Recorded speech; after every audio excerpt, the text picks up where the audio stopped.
Pharisiens versus Sadducéens.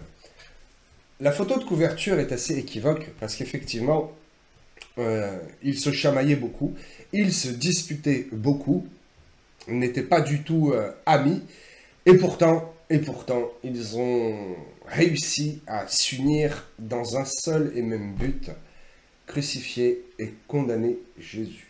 Mais pourquoi, comment, d'où viennent-ils? Que sont-ils devenus également? Ce sont des choses assez importantes. Donc aujourd'hui, c'est une étude sur le thème de ces deux entités. Je vais appeler ça des entités, c'est des mouvements, c'est des sectes, c'est des partis. Bon, je vais utiliser plusieurs mots différents pour bien les définir. Ok, ce sont deux entités qui nous sont décrites, bien entendu, dans la parole de Dieu, dans la Bible. Voilà, j'en ai toujours au moins une ou deux à côté avec mon petit marque-page qui est très bien fait. Si vous désirez un marque-page, envoyez-moi une demande à l'adresse mail pdv.rouen@yahoo.com que vous connaissez, qui est à la fin d'un petit générique de fin. Voilà. Donc, ces deux entités qui nous sont décrites dans la Bible, les Sadducéens et les pharisiens. Mais, en fait, pour avoir une bonne vision globale, avant de nous rapprocher, il faut savoir qu'il y avait 4 partis. On va appeler ça des partis. Religieux, bien sûr, tous religieux. Donc les Sadducéens, les pharisiens, les Esséniens, peut-être vous en avez entendu parler, et les Zélotes. Il est souvent question, en majorité, 90 versets, 88 je crois, il me semble, des pharisiens, à peu près 16-18 versets suivant les traductions des Sadducéens, parce que des fois ils sont nommés, des fois Louis II ou d'autres traducteurs reprend juste l'expression « ils », mais on comprend que « ils », ce sont ceux qui sont nommés juste avant, en l'occurrence les Sadducéens. Puis les Zélotes, qui sont nommés 2 ou 3 fois à peine, Pierre le Zélote, je crois, ou d'autres, deux fois, ça doit être nommé 2 fois, et les Esséniens, qui ne sont pas nommés du tout dans la Bible, mais historiquement, et c'est aussi le but de l'étude de ce soir, vous expliquer l'histoire, historiquement, les Esséniens existaient aussi. Je vais me concentrer, comme je vous l'ai dit, sur les 2 premiers, les pharisiens et les sadducéens. Mais sachez quand même que les Zélotes étaient un parti très rebelle et très actif dans la guerre secrète contre Rome. Tandis que les Esséniens étaient, eux, pour le coup, vraiment qualifiés de secte, parce qu'ils étaient vraiment en retrait, ils étaient complètement à part de la population, même qu'ils vivaient dans des grottes, en fait. Pour la plupart, ils appliquaient la doctrine du célibat, et persuadés de la fin du monde imminente. Certaines théories, je vous informe, hein, ce n'est pas doctrinal, c'est une information historique. Certaines théories poussent à dire que Jean le Baptiste était de cela parce qu'il vivait vraiment comme un ascète, il vivait à part, hein, il était dans le désert, il est écrit qu'il mangeait du miel, des sauterelles. Donc c'est une théorie qui peut effectivement nous faire comprendre comment il était à part et pourquoi Dieu l'a spécialement touché, sorti de cette mise à part, pour venir préparer le chemin et annoncer Jésus-Christ. Vous allez voir qu'il y a plein de choses très intéressantes ce soir, et peut-être qu'effectivement le Saint-Esprit va me parler, ou peut-être que vous allez me dire, mais pasteur, c'est pas juste une étude, il y a plein de choses, il y a plein de révélations, et ça m'a nourri. Je l'espère. Ok. Toutefois, je suis toujours très franc, quand j'ai une révélation, quand j'ai quelque chose qui descend du ciel, quelque chose d'assez extraordinaire à vous révéler, je le dis. Et quand ce n'est pas le cas, eh bien je le dis aussi. Je n'ai pas eu de révélation particulière pour ce message, mais je le fais pour répondre à une question qui m'a été posée il y a bien 1 mois et demi. Et je pense vraiment qu'il est important d'avoir une certaine connaissance, ce que j'appelle la culture biblique. Pourquoi? Parce que cela nous permet de comprendre la société à l'époque de Jésus, afin de mieux assimiler ce que Jésus dit, à qui il le dit, comment il le dit, quand il le dit. Pourquoi? Pour bien comprendre le contexte, afin de mieux cerner les paroles, et afin que les paroles, les actions, les actes de Christ, eh bien, nous puissions beaucoup mieux les comprendre à l'époque, et que cela puisse nous parler aujourd'hui. Ok. Il s'agit donc de 2 mouvements, sadducéens, pharisiens, qui étaient même appelés, particulièrement les Sadducéens, appelés une secte. On va voir le mot secte pour que vous puissiez comprendre beaucoup mieux. Ok, donc ces deux mouvements sont apparus environ 150 ans, donc c'est relativement jeune, 150 ans avant Jésus-Christ. Ok, donc pharisien. Que veut dire pharisien? Que veut dire sadducéen? Bien. Alléluia, ok. Le pharisien vient en fait du mot originel pharisaos, pharisaios plutôt. Et déjà par leur nom, on comprend que ils voulaient se mettre à part, parce que pharisaios signifie, la vraie traduction en fait, c'est séparé. Séparé, mis à part, non pas mis à part pour Dieu, mais séparé d'un certain groupe, d'un certain noyau. Donc déjà par leur nom, on comprend qu'eux-mêmes voulaient être séparés.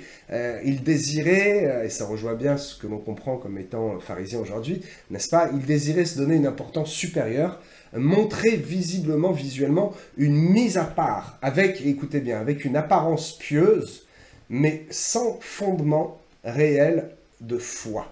Parce que ils reconnaissaient Dieu, mais ils n'appliquaient pas la totalité de leur fondement doctrinal. Je vais vous expliquer après la différence aussi qu'il y a entre les deux, au niveau de la doctrine, au niveau de la croyance et de la pratique. Ok. Donc, c'est ça, merci, voilà, pharisaios égale séparé. C'est bien cela.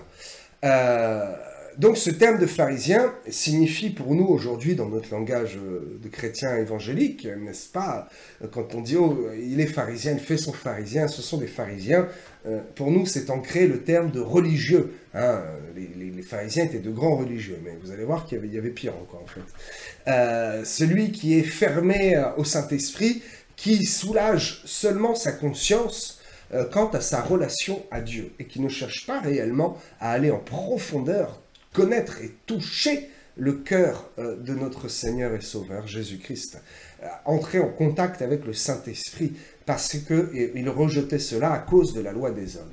Je vais vous expliquer.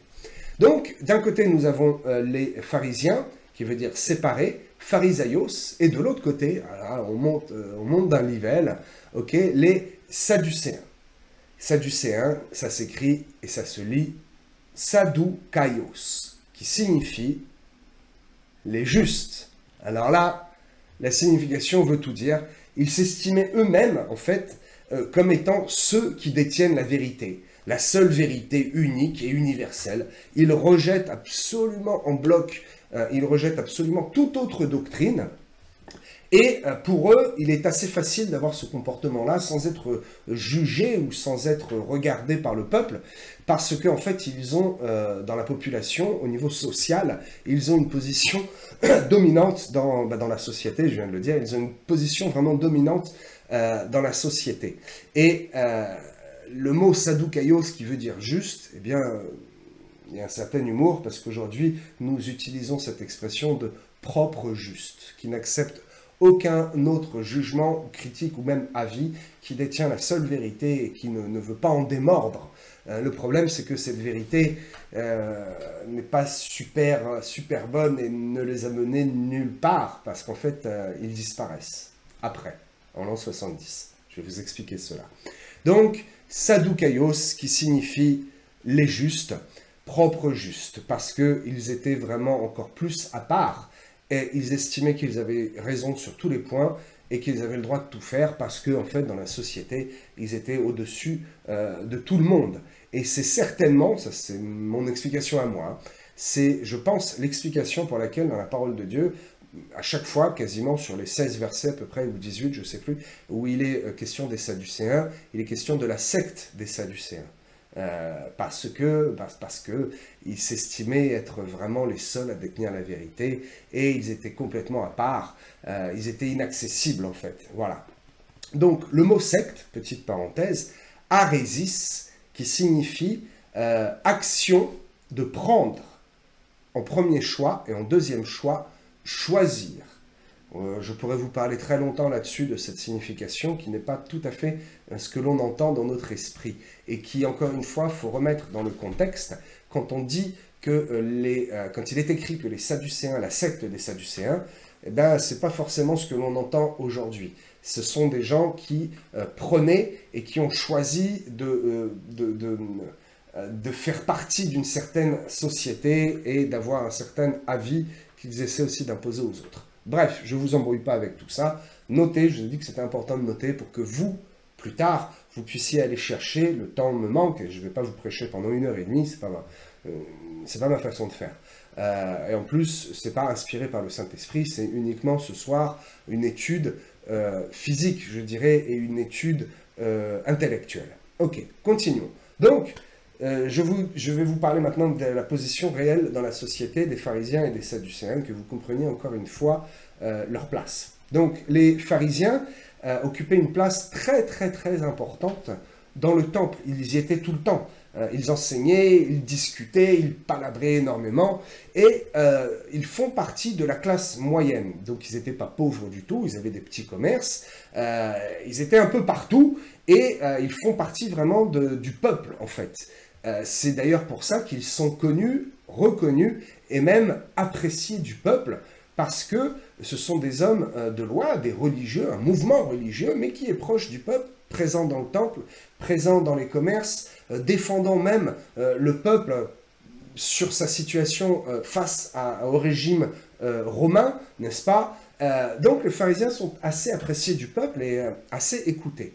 Tandis que les sadducéens, qui sont très très riches, et je ne l'ai pas dit, je le redis, je le précise, pardon, ils sont vraiment au-dessus de tout le monde. Ce sont les plus riches de la société. C'est un club très très fermé et ils occupent, parce qu'ils travaillent aussi bien sûr, ils occupent les postes les plus importants de la ville. Tous les postes clés, ce sont les Sadducéens qui les ont. Donc si les pharisiens se montrent et palabrent au temple, ceux qui en ont le réel contrôle, et c'est toujours comme ça aujourd'hui dans notre société, nous le savons, il y a ceux qui s'exposent, on pense qu'eux ont le pouvoir, mais il y a des gens plus hauts qui sont dans l'ombre et qui sont en cachette, qui, eux, ont le pouvoir. Peut-être je vous dirai ma pensée à la fin de cette étude. Bien, donc, ce sont les Sadducéens, en fait, qui contrôlent, peut-être je vais en surprendre plus d'un, qui contrôlent le temple, qui ont le réel contrôle sur ce qui se passe, ce qui se dit, ce qui se fait dans le temple. Et je fais une parenthèse, et ça, c'était pas prévu dans mon message, mais je viens de tilter, qu'effectivement, quand Jésus chasse les marchands du temple, ce ne sont pas les pharisiens qui avaient le pouvoir de les chasser ou de les autoriser, parce qu'ils n'étaient pas les gardiens, les maîtres du temple. Ceux qui en avaient la charge fiscale, ceux qui en avaient la charge de l'entretien, de payer, de gérer vraiment le temple, en fait, c'était les Sadducéens. Donc ce sont les Sadducéens qui ont laissé s'installer dans le temple l'ignominie des fameux vendeurs du temple. Bref, je ferme la parenthèse. Ok.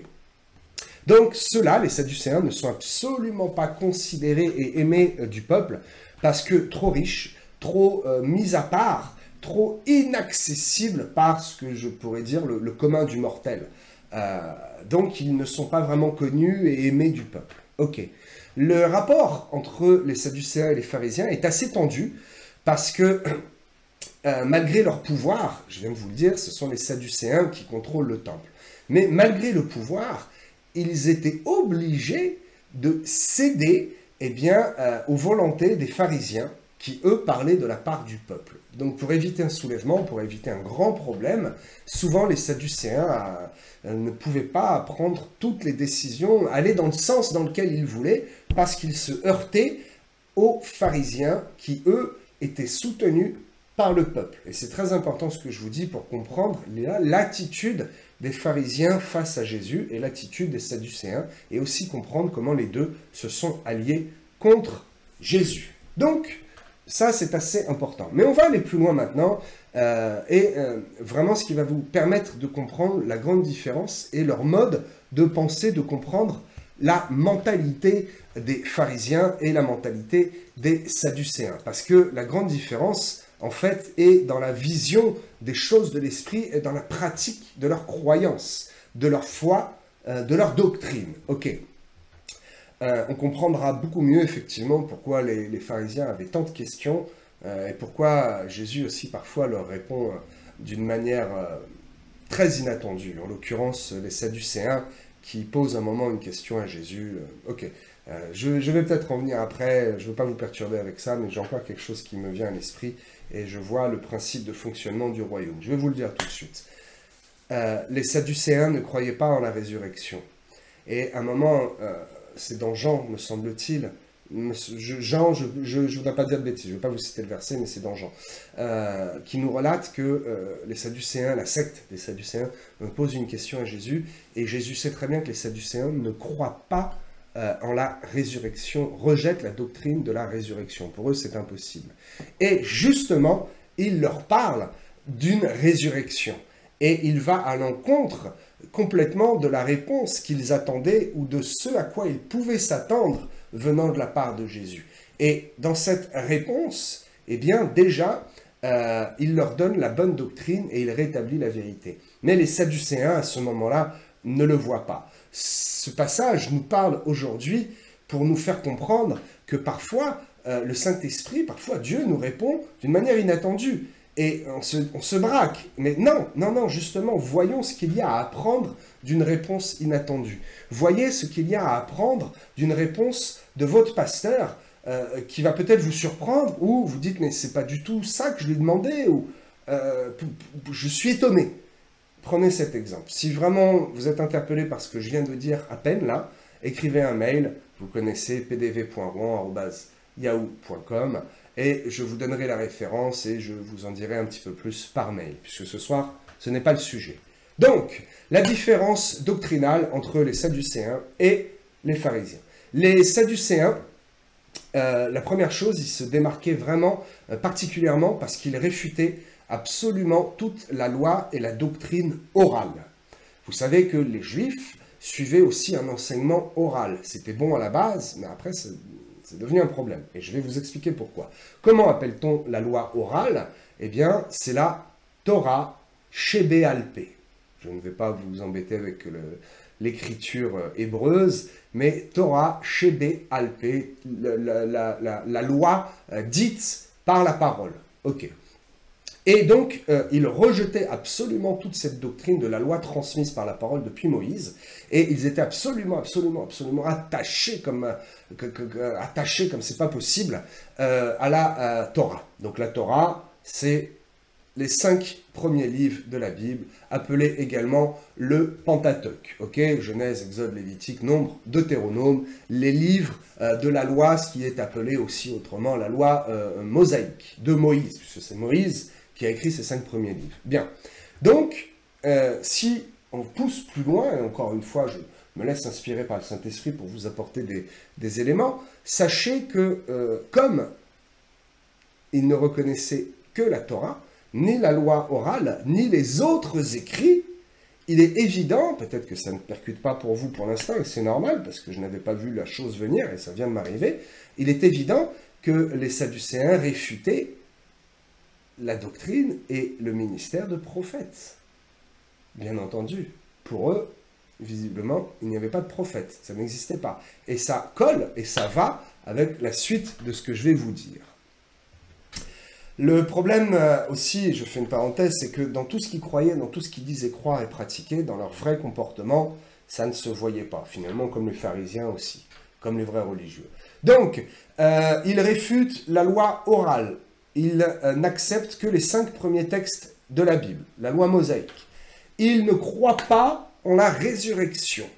Je vais vous donner un verset, d'ailleurs. Il est temps qu'on ouvre la parole et que je vous donne quand même quelques versets bibliques. Ça, vous pouvez le trouver dans Marc, chapitre 12, verset 18. Ils ne croient pas que la résurrection est possible. Ils ne croient pas que Dieu est capable, ou veut le faire, en tout cas, pas de résurrection possible. Ils disent, et ça c'est quand même gênant, qu'il n'y a ni ange ni esprit. C'est écrit dans Actes 23, 8. Donc, si c'est précisé, ni ange ni esprit, ni ange ni démon. Il n'y a donc pas de monde spirituel qui les entoure.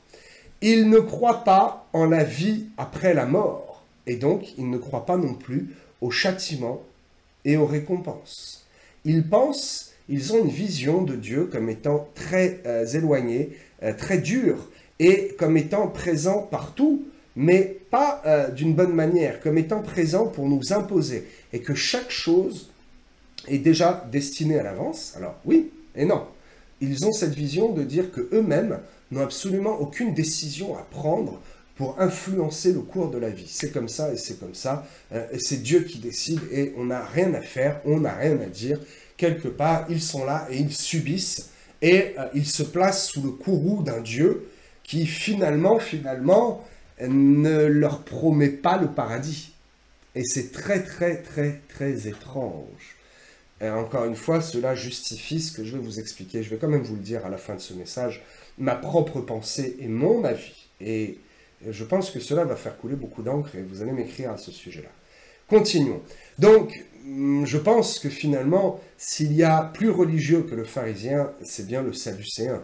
Il est encore beaucoup plus religieux parce qu'il est attaché à un système et non à Dieu.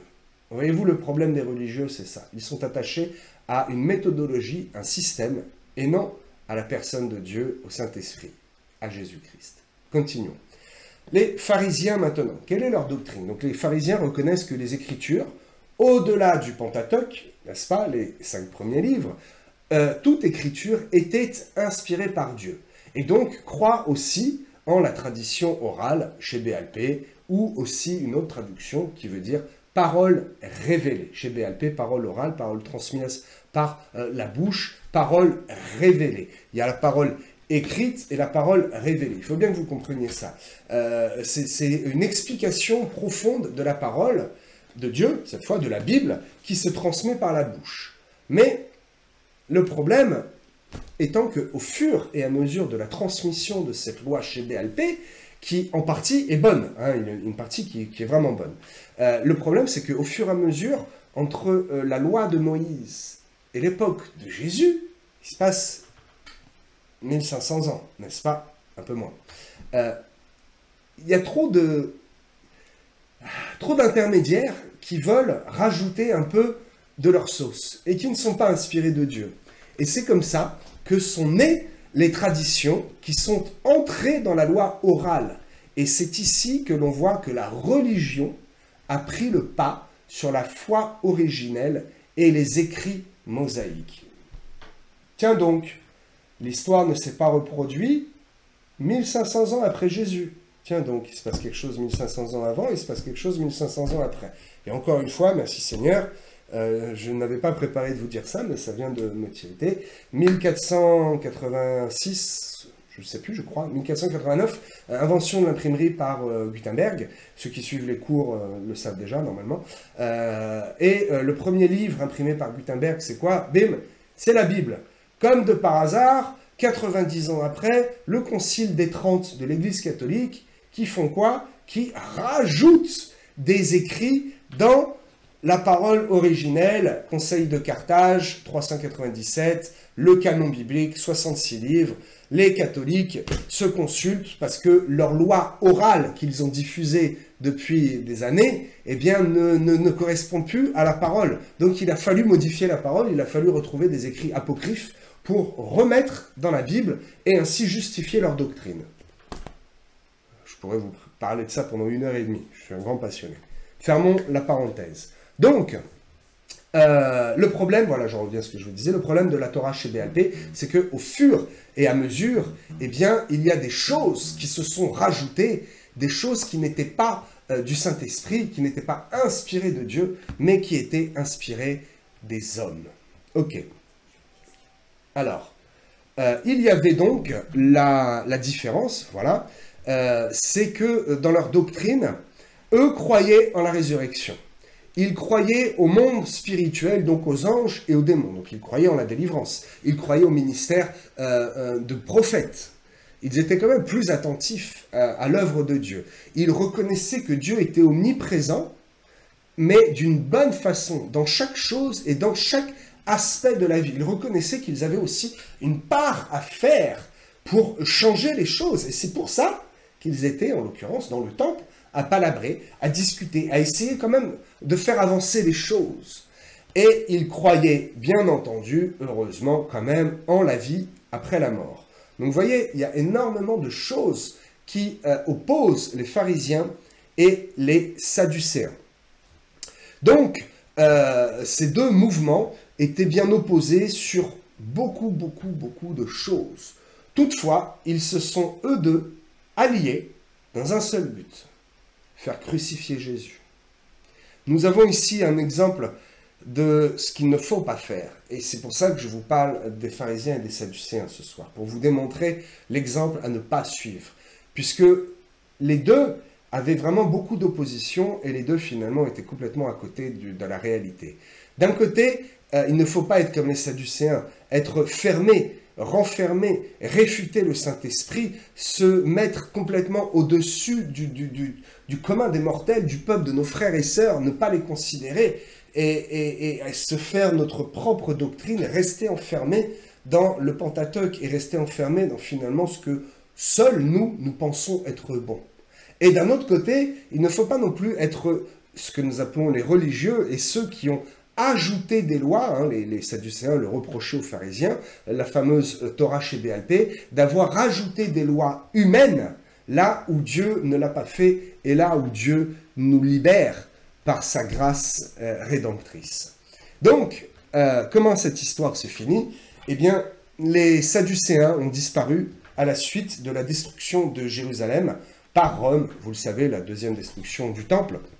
Première, moins 586, je crois, Nebuchadnezzar, royaume de Babylone. Et deuxième destruction, l'Empire romain, suite à la rébellion des Juifs, l'an 70. Et à ce moment-là, eh bien, les Sadducéens disparaissent des radars. Seuls subsistent et seuls font encore parler d'eux les pharisiens qui ont quand même choisi le bon chemin et qui ont choisi un chemin de paix. Ils ont fait la paix avec les Romains. Alors, était-ce bon, était-ce pas bon? Ont-ils pactisé, comme on dit, avec le diable? Ont-ils fait des compromis? Peut-être je vous en parlerai dans un autre format. Là, nous arrivons à la fin de ce format de 30-35 minutes. J'espère que cela vous a intéressé. Je vais maintenant vous dire mon avis à moi. Ce n'est pas une révélation, mais peut-être certainement que ça va répondre à beaucoup de choses et vous faire comprendre aussi beaucoup de choses dans la manière de fonctionner des francs-maçons. Je pense pour ma part que les Sadducéens étaient en fait les ancêtres des francs-maçons. Même si on attribue la naissance des loges vers le XVe siècle, 1700 et quelques, je crois, la première grande loge à Londres, me semble-t-il, ou en Irlande, bref, peu importe. Personnellement, je suis persuadé que les Sadducéens étaient les ancêtres des francs-maçons. Dans leur façon de faire, de comprendre, de lire une partie de la Bible, dans leur façon de mystérieusement disparaître, dans leur façon de comploter, dans leur façon d'être et de gérer énormément de choses dans la vie commune. C'est eux, n'oubliez pas que c'est eux qui contrôlaient le temple. Le peuple pensait que c'était les pharisiens, mais c'était les Sadducéens. C'est eux qui avaient les plus grandes richesses et qui avaient les clés de la ville, les postes les plus importants. Bref, je vous laisse sur cette réflexion. À vous de vous faire votre propre avis. Quoi qu'il en soit, nous comprenons mieux les détracteurs de Jésus et cela nous est utile dans les temps d'aujourd'hui pour voir, pour discerner les pharisiens et les sadducéens des temps modernes.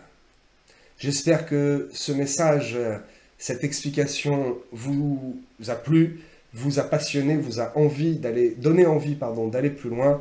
N'hésitez pas à vous abonner à la chaîne YouTube, à me laisser un commentaire, à partager, etc. Et à m'écrire un mail si vous avez des questions. Soyez bénis, à très bientôt.